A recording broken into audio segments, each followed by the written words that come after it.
Greetings and welcome to Two Bald Guys. My name is Eric Giordano, and I am the Executive Director of the Wisconsin Institute for Public Policy and Service, otherwise known as WIPS. And I'm Dave Anderson, a Senior Policy Fellow at WIPS. And welcome to this week's Two Bald Guys show on the Democratic and Republican National Conventions. We have two terrific guests today who are going to preview for us the upcoming national conventions and the challenges of holding a convention in this virtual environment. Eric, why don't you tell us a little bit about WIPS before we get started? Sure. WIPS is a unit of the University of Wisconsin system founded in 2007 with the mission to educate and engage citizens, develop future leaders, and bring the resources of the university to address community identified needs. Dave, by now our two regular viewers are certainly aware of all of your trips down to Madison to the barber, I should say your annual haircut trip to the barber. And I was pondering on that this week, and I sort of imagined how the conversation might go between you and your barber. So if you don't mind, I'm going to, kind of play that conversation for you. So Dave, hi, I'm here for my annual haircut. Barber in Madison. Great. Which hair? Get it? He asked which hair because there aren't that many. Eric, I think you've been looking at the Two Bald Guys archives again. I used that same joke on episode 2, so I think you better do some preparation a little bit more effectively than that. I'm sure our viewers have no recollection of that. They've blocked it out. To be honest, I don't know if I used that one in episode 2 or not, but I thought I'd give you a hard time. Anyway, if our viewers have a hair joke to suggest, particularly to you, Eric, they can email us at info@wips.org, and during the live show, viewers can make comments or pose questions to our guests through the Facebook chat session. We would encourage them to do that. Yeah, thanks, Dave. And I also want to remind viewers that our show wouldn't be possible without our crack producer, chill hop DJ, and paid loyal viewer, Luke Rudolph, who also serves as our token representative of an attractive younger demographic. So thank you, Luke. We appreciate all the work that you do. Now, Dave, I really think, we're kind of ready to get into today's topic, which is obviously a preview of the Democratic and Republican National Conventions. And we're going to do our show a little bit differently today. We'll be addressing the Democratic National Convention with our first guest, and then we'll pivot and focus on the Republican National Convention with our second guest. So, Dave, why don't you go ahead and introduce our guest, our first guest? Absolutely. I'm very pleased to introduce our first guest, Craig Mastantuono. Craig is a Milwaukee-based attorney who specializes in defending people accused in the criminal justice system.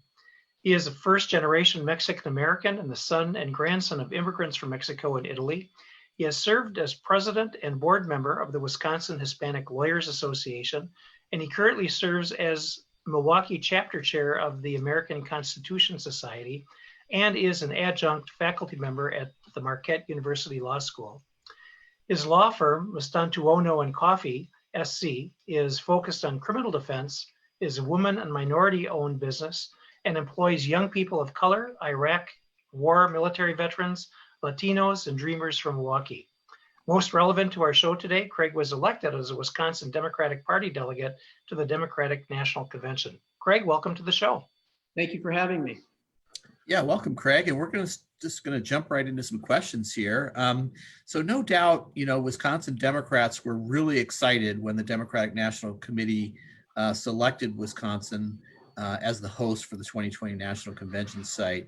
But of course, COVID-19 has interrupted all of that. So tell us about what the convention will look like now that it has shifted to a virtual environment. I mean, and is there anything at all going on in Milwaukee related to the convention?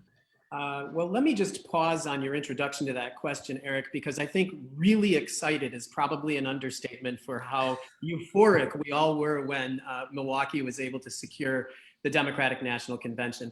This is an event, just like on the Republican side, that typically brings 50,000 people to our fair city on the lake. And so, I just want to tell you, I had it all lined up. The Bucks were going to be in the NBA playoffs against LeBron James and the LA Lakers, and Milwaukee was going to be plastered all over these jerseys on national TV.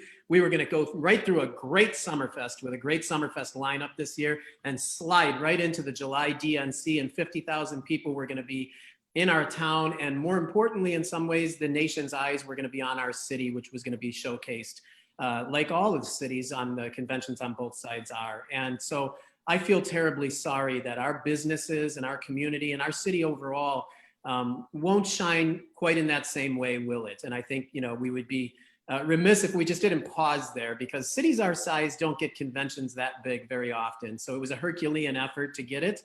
And so it has taken a shift. Now, I'll answer your question. No, that's great. I appreciate you sharing that. Yep. Sure. It's a virtual convention. So, you know, the public learned that all of the speeches, including Vice President Biden's speech and now Vice President candidate Kamala Harris's speech, will be not given from Milwaukee and from different locations across the country.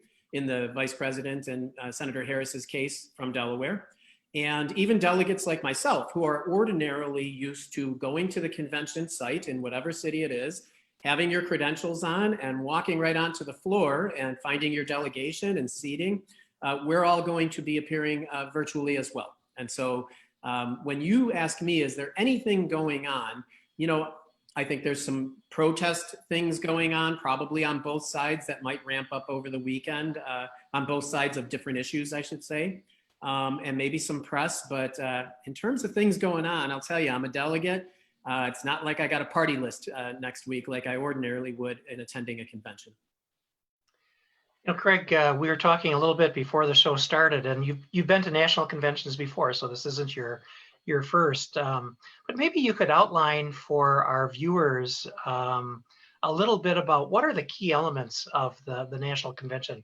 Everybody knows about the major speeches. Everybody watches the major speeches by party leaders and the candidates. But what else happens at a convention that most Americans don't see or don't really think about? Sure. Well, voting on the nominee and voting on the ticket takes place typically from the floor of the convention on the day prior to and during the roll call. And so if you have a fairly contested process, as the Democratic convention was in 2016, all the way into the convention, Senator Sanders and Secretary Clinton, even though Secretary Clinton had secured the amount of votes and superdelegate votes to secure the nomination itself, it was more contentious than in years past in terms of you know, not having an acclamation prior to the roll call and going through the roll call until at a point, I think 3/4 through the roll call or so, Senator Sanders acclimated and turned over his delegates to the Clinton side. So that takes place, right? And the other major thing is the platform adoption. And so, you know, prior to the convention on both sides, I think, there is a platform committee. There is input from grassroots all the way up through committee levels, and then a platform with the interaction of the candidates. Of course, a major interaction is adopted, and that is voted on. And so that's typically done at a convention as well, and the platform is typically adopted very early in the convention on the first day. Those things were done virtually, and so the voting is ongoing until this Friday, until today, and will be complete virtually from delegates to the National Committee, so that they are voted on and approved prior to the convention's beginning. You know, you kind of started addressing my next question about how the actual business of the convention takes place in a virtual environment. You mentioned that voting has already been ongoing relative to the platform, and I mean, usually you see a little bit of debate on the floor of the convention. Has there been any kind of virtual debate regarding elements that the delegates are voting? I mean, how is that whole process working? Well, I'm going to be honest with you. The debate over the platform is taking place at a level above my pay grade within the party. But I'm just a delegate from Milwaukee. There is a platform committee of national committee members, and then the interactions of the campaigns. And I know that Senator Sanders had a good input this year into the process of the platform. That's public knowledge. And Vice President Biden's campaign interacted amicably and cooperatively with Senator Sanders' campaign, and the platform was approved out of that process. So there was a lot going on, sure, prior to us being able to vote on it. For the record, I support fully the platform that's been promoted, and I've already voted and turned in my vote and voted for the platform and voted for Vice President Biden's nomination. Oh, thanks, Craig. Look, we were joking earlier about, do I have anything other than softball questions? This is maybe the closest I'm going to come here. So Okay. I've heard some Democrats say that they're really disappointed that Joe Biden is not personally coming to Milwaukee to accept the nomination. Does it matter whether or not Joe Biden comes to Wisconsin in person? I think in a normal year, it matters. It certainly does. I think that this is, by any measure of the word, an abnormal year. And we're in the middle of a catastrophic pandemic. And so, I don't think, it's a sign of good leadership to do what you want to do, no matter what the circumstances are that are presented. And I think that Vice President Biden and the campaign and our DNC chair and have made an appropriate decision to not bring the vice president here. Look, we can't have large gatherings. At least most of us on this side of the aisle feel that way. And so what are we going to do? Have Vice President Biden deliver his speech to an empty room or to a room of 100 people sitting 6 feet apart? And, so walking through the various scenarios, I think are productive in arriving at the conclusion that in this year, accepting the nomination virtually is the appropriate step. If one compares this, the acceptance of the nomination and the speech, with a normal convention year, sure, it seems extreme or stark, and you think, well, he should come. But were he to come and Senator Harris to come, we're not going to have that. We're not going to have what you see on TV and what I've lived through twice prior, which is a packed convention floor of delegates from around the country cheering on our nominee, and all the shots that you typically see on TV of the various state delegations, right? I mean, 4 years ago, Wisconsin got a lot of attention because we all had our cheese heads on, and Katie Couric came over during a break just to take a picture with the delegation with our cheese head hats on. I'm from Chicago originally, so I didn't wear the cheesehead hat personally, but full disclosure. So anyway, you're not going to see that, right? That all the way with LBJ, flags waving all the way through the more recent conventions. And so steps needed to be taken to address this. Am I disappointed? Of course. Everybody's disappointed. We're disappointed with 2020 and the circumstances that our country has been presented with. And so we are, as a nation, adjusting, just like our party and just like our convention. Yeah, I appreciate that. And so I have a follow-up, and it's a little bit more campaign-centered, but there's been much made about, the after-action review, formally and informally, about Hillary Clinton's decision not to personally campaign in Wisconsin in the run-up to the 2016 presidential election. It's hard to know that actually made a difference, but I think the truth is Trump won by the state by a fairly small margin. So it could have made a difference. Do you think Biden will ever come to Wisconsin during this campaign? And for that matter, will there even be any face-to-face campaigning this election season?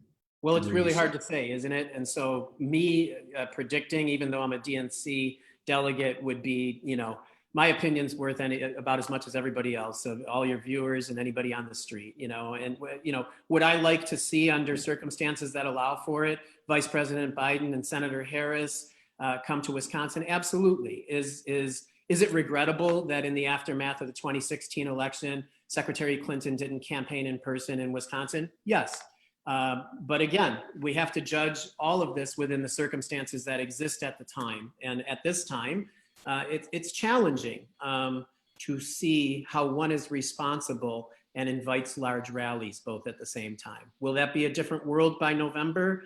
Maybe. Are there different ways to campaign and reach an audience in Wisconsin that are innovative? Maybe. And is that a test of the ability of leadership to adapt and try to reach people in a challenged environment? I think so. And so I think we'll see all of that play out as the fall comes. Speaking of the environment that we're in, there's been a lot of speculation that COVID and the shift to a virtual convention may really change what future conventions look like, even when we get beyond COVID-19. Actually, there have probably been a lot of changes already underway. For example, in the old days, you basically had gavel to gavel coverage of national conventions. And I think in recent years, the networks have kind of been a little bit more selective as to what they broadcast. But I'd be curious, as you speculate about future conventions, I'd be curious to know what your thoughts might be on, will this change the way conventions are delivered or produced in the future? I would guess that it will. Look, your next guest and ourselves, we were chatting about how business travel is going to probably be different forever because people have realized, well, maybe so much business travel wasn't as necessary and the expense of all that, and people adapting to chats like the one we're having right now as adequate to conduct meetings. And so might this change the footprint of the conventions and the planning for conventions? I think it probably will. I'm hopeful that it won't change it too much. I really do think that the interaction of people that are interested in supporting a candidate, that are interested in supporting their party, more than interested, right? Because to be a delegate and a full-time working lawyer like myself, it means that for people like me, we're geeks, we're political geeks. This is our Super Bowl. Going to a convention to me is as cool as going to the Super Bowl, right? And, I think that I'm not trying to say it's all about me. What I'm saying is when you collect that energy and that type of enthusiasm in a place supportive of a candidate on either side, you exit those conventions with people that are motivated, people that feel good about what they're doing, and people that are going to try to work hard to get their candidates over the top through the fall season. And so I do think that's important. And, yes, conventions have come a long way. There's no backroom deals being cut the way they were in the conventions, up until 1970 or so, right? And, I remember Ted Koppel famously leaving one of the conventions and pulling coverage saying, there's no news to be made here anymore. There's no news being made at these conventions. They're just TV moments. But even the TV moments, and, in the sense that it's a gathering of who supports a candidate and who's willing to work hard to get that candidate elected and return to their homes all over the 50 states and beyond. That's important. And so I hope it doesn't change too much. Thanks, Greg. Kind of as a final question, and we got a bit of a two-parter here. One is, the first part's a bit informational, and the second part's just a chance for you to share your views. But remind us exactly when the Democratic National Convention is taking place and how people can watch it. That's the first part. The second part is just, what would you have our viewers know about the convention or that they should be excited about or interested in? Sure. Well, the first part's easy, right? And so the convention is taking place, The convention is taking place next week, and primetime coverage is generally 8 to 10 Central Standard Time. Okay, so Monday through Thursday, 8 to 10 Central Standard Time. The convention itself, it consists of caucus meetings all day long. And, if it was a normal convention, the convention site, the Midwest or the convention center here in Milwaukee, would be filled all day long with caucus meetings. I'm a member of the Hispanic Caucus and the Small Business Consortium Caucus. And so meetings go on during the day to educate caucus members, to highlight campaign efforts in that regard. Oftentimes the candidates or surrogates stop by these caucus meetings. State delegation breakfasts are typically held in the morning, where again, campaign surrogates and others stop by to kind of rally the troops, and you pick up your credentials for that day and you go off to the convention, and then later that night to the arena where the speeches are giving. All that's still going on virtually. So we're having virtual breakfasts from 8 to 10 as a Wisconsin state delegation next week. There are caucus meetings that are virtual. All of this has been adapted. A lot of it is interactive. A lot of it is new methods to keep our caucus and delegation members informed. But for the general public, 8 to 10 is when the speeches start, and you're going to see speeches from people all over the country during the 4 nights of primetime coverage. And it'll be different, right? I mean, it'll be unique. I didn't think it was great watching baseball to an empty stadium. I didn't think it was awesome watching kind of the virtual audience on NBA broadcasts, but it wasn't boring. It was interesting, and I wanted to see how that was done. And this might be a similar experience for the rest of America. What I can tell you about what I'm excited about is the same thing that I'm excited about at every convention that perhaps your audience doesn't see, and that's this. The Democratic National Convention looks like America. I mean, we walk into our convention halls, and one of the greatest thrills of 2016 was I was in the concourse of the arena, and I saw John Lewis walking through the concourse. And John Lewis's speech in 2012, attacking the Republican attacks on voter rights, was the speech that most inspired me at the 2012 convention. And so in 2016, I'm not usually this way. I'm not the let's grab a selfie type or the groupie type, but I couldn't resist walking up to Representative Lewis and saying, Congressman, I'm a delegate from Wisconsin. Your speech 4 years ago inspired me more than any other speech that year. And he said, thank you. And then I defiled the moment by saying, can we get a selfie, please? And so I do have this great selfie with the now dearly departed Representative John Lewis. But our convention looks like that.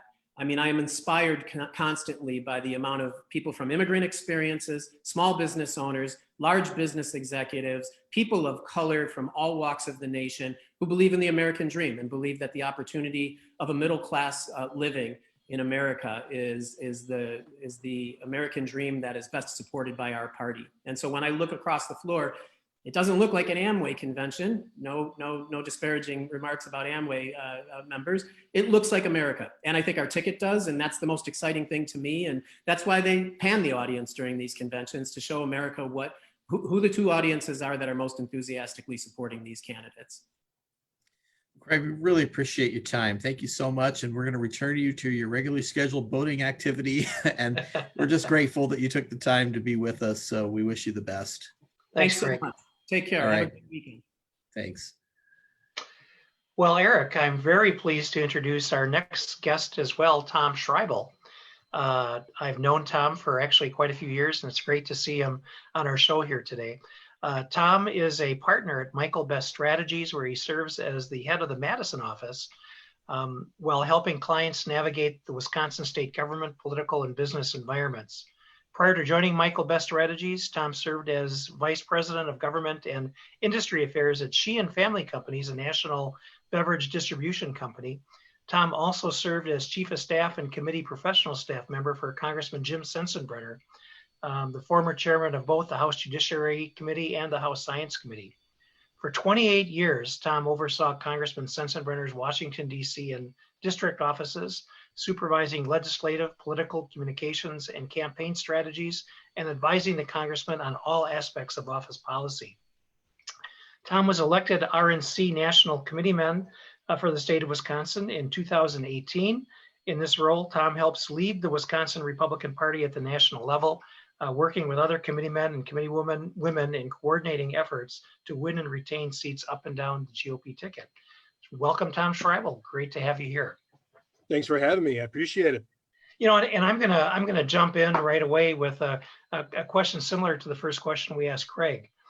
Thanks to COVID-19, it seems like the decision of where and how to hold the 2020 Republican National Convention has been a little bit of a roller coaster. Just refresh for our viewers where and how the convention is going to be taking place this year. Yeah, sure. So, I mean, the Republican convention is being held in Charlotte. We're going through many of the same things that Craig is going through, just with COVID-19 coming down. There's going to be about 3 people from each state and territory having to go to Charlotte to do the actual official business of the RNC that's committed by the Constitution, the bylaws of the RNC. So we will have proxy votes for our delegation. We will meet on Monday all day to go through the official business of the RNC and then turn it over to the virtual environment. But just to back up on what Craig was saying, the loss in Milwaukee for the DNC is huge, and it was such a great victory for the whole community, for Milwaukee, and the circle of hotels that the DNC needed. It was going to drive the economy and really showcase the city of Milwaukee. And there's not a better time to showcase Milwaukee than in the summer. So it's a huge loss for the whole community. Yeah, thanks for sharing that. We asked Craig, our previous guest, to outline for us a few key elements of the Democratic National Convention. We'd like you to do a bit of the same for the Republican National Convention. And, since you got a chance to hear what he said, is there anything that you think our viewers would appreciate knowing about the convention that most Americans probably don't think about when they think about the National Convention? Like, what actually is the business? What takes place at the convention? Yeah, sure. I've served on committees, and last time I was a subcommittee on the platform, actually. And it's a real interesting process to go through. It takes about 4 days. And people, don't see the background on the rules committee and all the committees. And those committees are really what drives the messaging on the convention. And, oftentimes it's you got to pay attention to the rules to make sure that things run in a proper, smooth fashion. So it's very important for those committees to meet. And like Craig was saying, their committees are meeting, and we are taking a different tact a little bit. And our committees, we're going to be primarily going through. We're going to be using the same platform as 4 years ago. Just to get that many people in a room was going to be very difficult. But yeah, I'll be flying to Charlotte in a couple of weeks for about 4 days to take care of the official business of the RNC. So I've taken a COVID test, mailed it in, and we'll be having testing on a regular basis. Great. So it sounds like you'll be having some face-to-face meetings, and you're serving, if I've understood you correctly, it's kind of like a proxy for other people as well, or a representative, maybe that's a better term. Yeah, representing their Yeah. vote. So it's myself, our national committee woman, Mary Bustrin, and obviously our state chair, Andrew Hitt. Great. Thanks for elaborating on that. And is there any other form of voting or business that's going to take place by people who will not be present in Charlotte? Well, I mean, we have the proxy for our delegates. We'll be going through doing what we need to do. The real show always starts, Monday night, Tuesday, builds up to the Thursday to the crescendo event. We're going to be doing something very similar of, what Craig described. The convention is, a highly produced commercial, infomercial for the American public, really to show what each party stands for. And I agree with like 90%, 95% of what Craig was laying out. The energy that is brought into a convention and when leaving the convention and fired up, and even being able to pass that energy on back home is an important aspect of politics and campaigning. Great. Thank you. I would just add to what Tom said from the perspective. I actually am a delegate to the Republican National Convention, and there have been regular conference calls. There have been regular conference calls with members of the Wisconsin delegation. I don't know what other states have done, but we have had a series of regular conference calls. And I think the delegates from Wisconsin are very comfortable and have a lot of faith in the leaders that have been elected by the grassroots of our party to serve in these positions, the state party chairman, national committee woman, and national committeeman. I think they have a lot of faith that their proxy votes will be cast in accordance with the wishes of the delegation. So, I think it's just a recognition again of that environment that we're in. I do have a question though, Tom, relating to whether or not there have been any updates on where President Trump is going to be making his acceptance speech. There was some question about, whether he would do that from Washington or whether he would travel elsewhere in the country to do that. Have you heard anything recently about where that speech is going to be delivered from? As you can probably see, there's flashing behind me, and that's my TV as I have the news on, trying to see what the latest and greatest is. They're still debating on where the president's going to deliver his speech on on that Thursday night. Obviously, you've seen the news. President Trump will be in Oshkosh on Monday. Vice President will follow. There's a women's tour. So the Republicans are going to be very active in Wisconsin next week. Okay, thanks. We asked our previous guest about campaigning in the COVID-19 environment.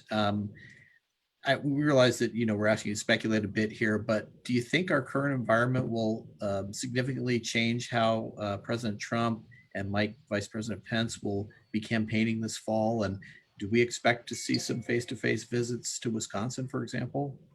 Well, like I just, said, Monday we're going to be seeing President Trump and I think Wednesday, Vice President Pence in Milwaukee.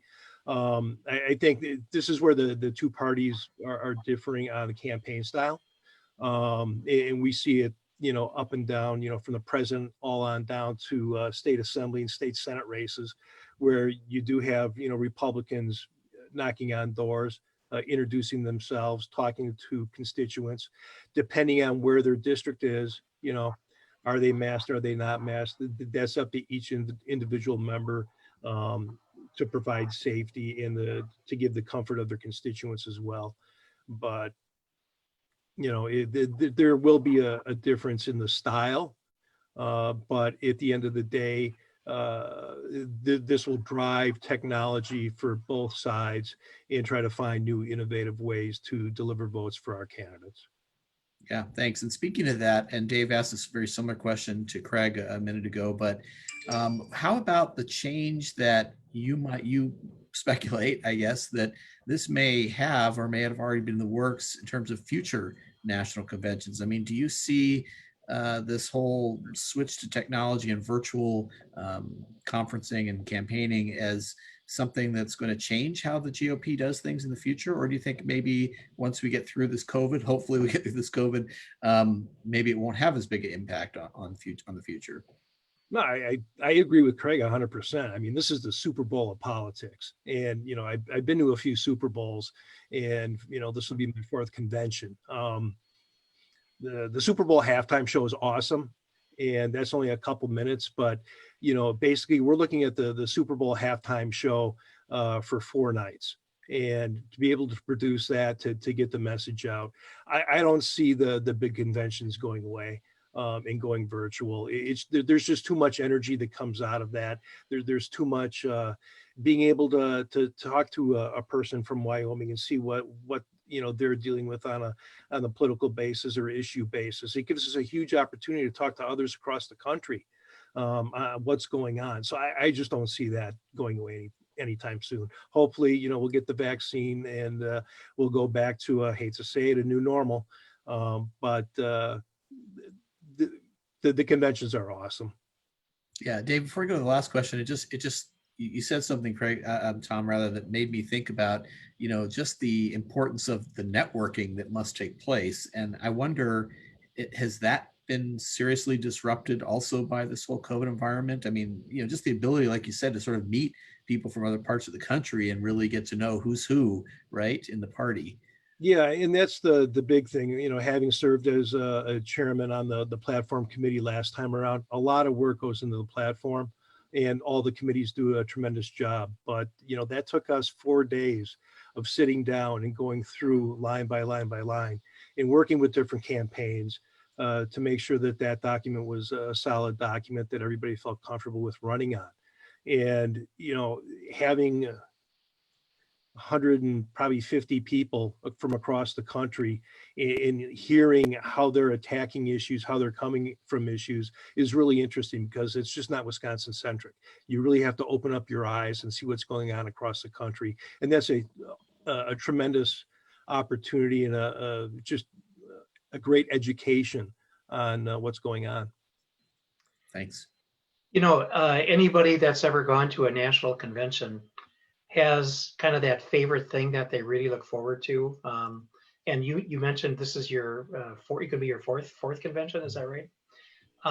What is your, and I know this one's going to be different than all the others, probably the most unique convention for both sides that we've ever had in the history of our country. But what is your favorite convention thing? What do you look forward to most when you go to the national convention as a delegate and a representative of your state? I think it's the, the Thursday night speech with the balloons dropping and just, harnessing that energy that comes from the speech from either our nominee or, or our nominee, whether it's, uh, in office president or, somebody we're trying to nominate and, win the election for. Being there, listening to that, and everything leading up to that with other speeches, but that balloon drop is phenomenal. That's fantastic. I kind of get goosebumps just thinking about it, and I would agree. I think that's a fantastic experience.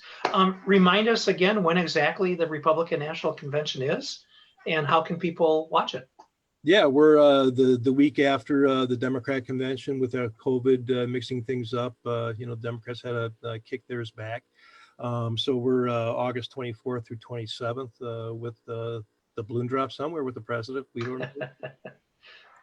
Wonderful. Well, unfortunately, we're out of time, but we thank you so much, Tom Shribel, for visiting with us. We also thank Craig Mastantuono for his participation. We appreciate the work that you're doing, both of you, as well as your long-standing commitment to public service. Thank you so much, and we wish you the best. Thank you. Once again, we offer our sincere apologies to Dwayne "The Rock" Johnson for running out of time. We certainly hope he can join us next week. And speaking of next week, Dave, what's on tap for Two Bald Guys? Well, we really have invited some outstanding guests next week to stay on par with the guests that we had this week, including two former lieutenant governors of Wisconsin who will be discussing with us the centennial celebration of the ratification of the 19th Amendment, which granted women the right to vote. So we look forward to having our viewers join us at noon next Friday, August 21st, for yet another exciting episode of Two Bald Guys.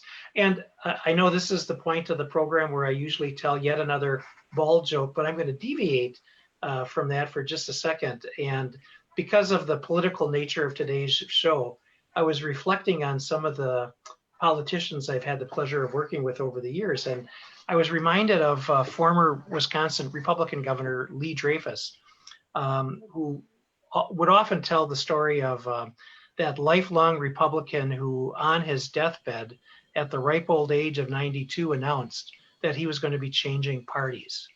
And his son came into the room and said, "Dad, I can't believe you've been a lifelong Republican. You've been a delegate to the National Convention 8 times. You've supported the state party. Why in the world would you ever convert at this moment and leave the Republican Party and join the Democratic Party?" And he said, "Well, son, I figure if someone has to go, it's better to be one of them than one of us." I always like that joke. Okay. So I thought I would right. share it. Well, I appreciate that. Thanks for that. And we really look forward to seeing everyone next week. Take care.